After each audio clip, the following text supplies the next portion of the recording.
प्रधानमंत्री के पद के गरिमा को इतना नीचे गिरा दिया है। दुनिया पर राज करने वाला ब्रिटेन आज संयोग से लोकतंत्र है, इसलिए वहां भारत का पूर्वज का बेटा प्रधानमंत्री बना लोकतंत्र के वजह से। कि हमारे देश का शिक्षा व्यवस्था चौपट कर दिया गया, सभी निजी हाथों में दिया जा रहा है। अमृतकाल नहीं है, ये आपातकाल है।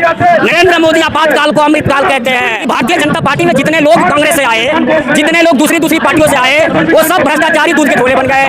नरेंद्र मोदी अपनों पे छापा पहले मरवावे, अगर ईमानदार है तो। गृह मंत्री खुद तड़ीपार है, तड़ीपार देश का सुरक्षा करेगा क्या? मोदी है तो मुमकिन है पेट्रोल 100 पर, डीजल 90 पर, एलपीजी गैस 1200 पर। मोदी है तो मुमकिन है। हमारे देश में एक संविधान है देश को, सरकार को चलाने के लिए, और ये सरकार नरेंद्र मोदी की सरकार संविधान को एक तरफ रख दिया है। हमारे देश के आज़ादी के आंदोलन में जितने लोग शहीद हुए उनके सपनों को चकनाचूर कर दिया है। जितने लोग आज़ादी के आंदोलन में हिस्सा लिए उन सभी स्वतंत्रता सेनानियों के जो सपने थे उनका चकनाचूर कर दिया है, और अपनी पद को, प्रधानमंत्री के पद के गरिमा को इतना नीचे गिरा दिया है कि आज तक दुनिया में कोई ऐसा प्रधानमंत्री नहीं हुआ जो अपने पद का नीचे इतना गिराया हो। दुनिया राष्ट्रवाद कहने के लिए तो राष्ट्रवाद अच्छा लगता है, लेकिन असल में राष्ट्रवाद होना चाहिए कि जैसे ब्रिटेन के प्रधानमंत्री नहीं चला पाया, वहां का बदहाली हो गया, वहां का इकोनॉमी खराब हो गई तो वो इस्तीफा दे दिया, और संजोग से भारत के पूर्वजों का बेटा वहां पे प्रधानमंत्री बन गया। एक टाइम था कि दुनिया पर राज करने वाला ब्रिटेन, दुनिया पर राज करने वाला ब्रिटेन, आज संयोग से लोकतंत्र है, इसलिए वहां भारत का पूर्वज का बेटा प्रधानमंत्री बना लोकतंत्र के वजह से, संविधान के वजह से।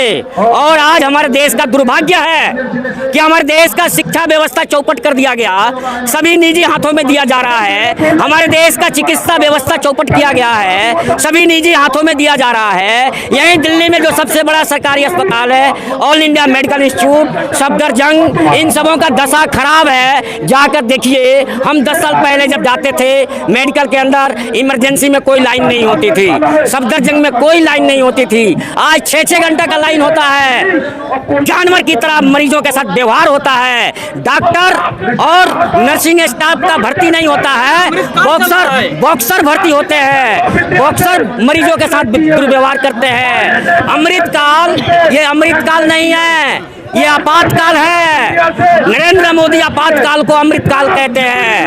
आपातकाल का मतलब जानते हो? इमरजेंसी कहते हैं अंग्रेजी में, हम तो अंग्रेजी जानते नहीं है। एक चाय वाला देश का प्रधानमंत्री बन गया, सब लोग ऐसा है। ये प्रधानमंत्री नरेंद्र मोदी अगर कहता है चाय वाला बन गया, तो मैं अच्छा कम मानूंगा कि रिजाइन करे, बदल के सब चाय वालों को प्रधानमंत्री बना दे, तब तो माना जाए चाय वाला बन गया।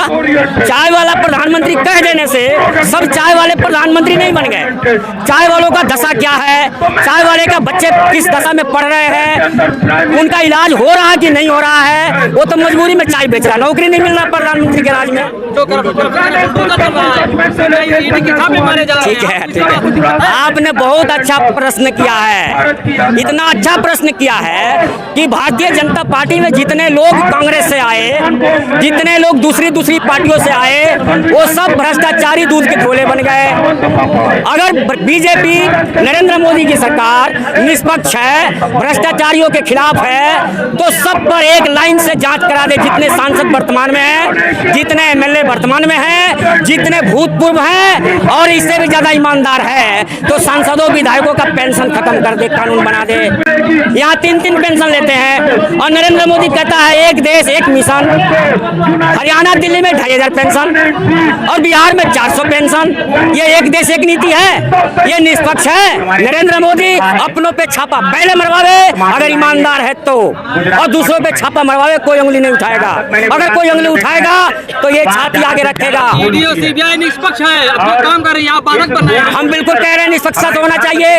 अब वो निष्पक्षता तो दिखेगी जब बीजेपी वालों पे छापा पड़ेगी। जो कांग्रेस से आया बीजेपी में, उसके ऊपर छापा मारो, जो बीजेपी में आया कांग्रेस से। गृह मंत्री बीजेपी कह रहे हैं कि कोई अपराध उनको नजर नहीं आता, क्योंकि अपराधी उनको चोर दरवाजे से सब मलाई दे देते हैं।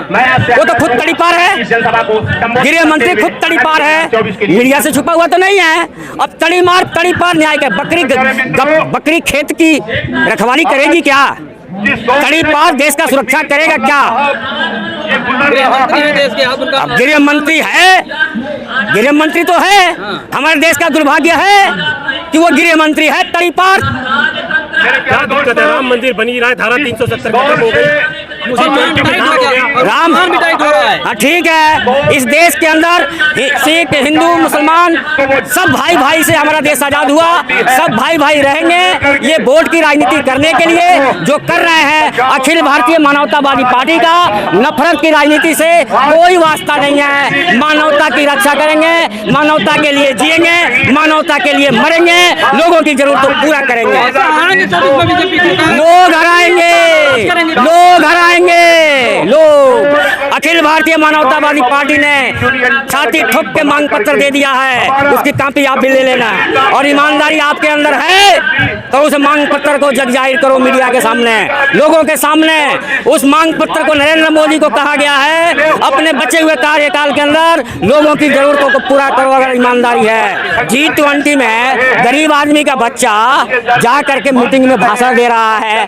G20 में नरेंद्र मोदी का छाती चौड़ा हो रहा है तो देश का छाती चौड़ा हो रहा है। ये लोगों का सपना है, लोगों का समझ है। वो उसी प्रकार से जैसे हमारे देश की राष्ट्रपति महोदया नसीहत देती है सरकार को, सुप्रीम कोर्ट को, कि हमारे देश में बहुत लोग नासमझ हैं, कानून की जानकारी नहीं रखते हैं, इसीलिए झूठे केस में जेलों में बंद है, उनको जमानत कराने का पैसा नहीं है। हमारी देश का राष्ट्रपति महोदया कहती हैं कि हमारे देश के लोगों का एक ऐसा चेतना है, ये समझदारी है, तो वो तो कहेंगे ही। जिनको कानून का ज्ञान नहीं है, जिनको संविधान का ज्ञान नहीं है, वो तो कहेंगे ही। वो तो बात सही है, कमल कीचड़ में ही रहता है और मोदी भी कीचड़ में रहते हैं। जो कीचड़ पे कमल की सवारी करेगा वो कीचड़ में रहेगा, वो पवित्र नहीं हो सकता है। कमल तो कीचड़ में खिलता है और जिसका कमल सवारी है वो कीचड़ में है, तो कीचड़ डालने की जरूरत क्या है?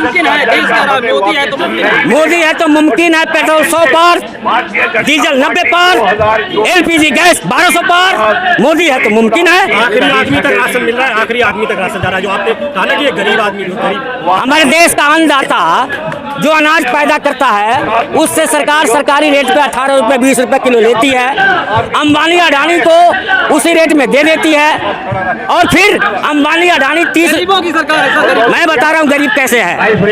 वो अडानी अंबानी जितना जमाखोर है वो 20 रुपए की गेहूं किसान से लेके 40 रुपए में बेच रहे हैं और चोर दरवाजे से अंबानी अडानी बीजेपी को प्रधानमंत्री फंड में पैसा दे देते हैं। वो फ्री में गेहूं मिल जाता है। जैसे मछली फंसाने के लिए चारा डालो और मछली फंसा लो।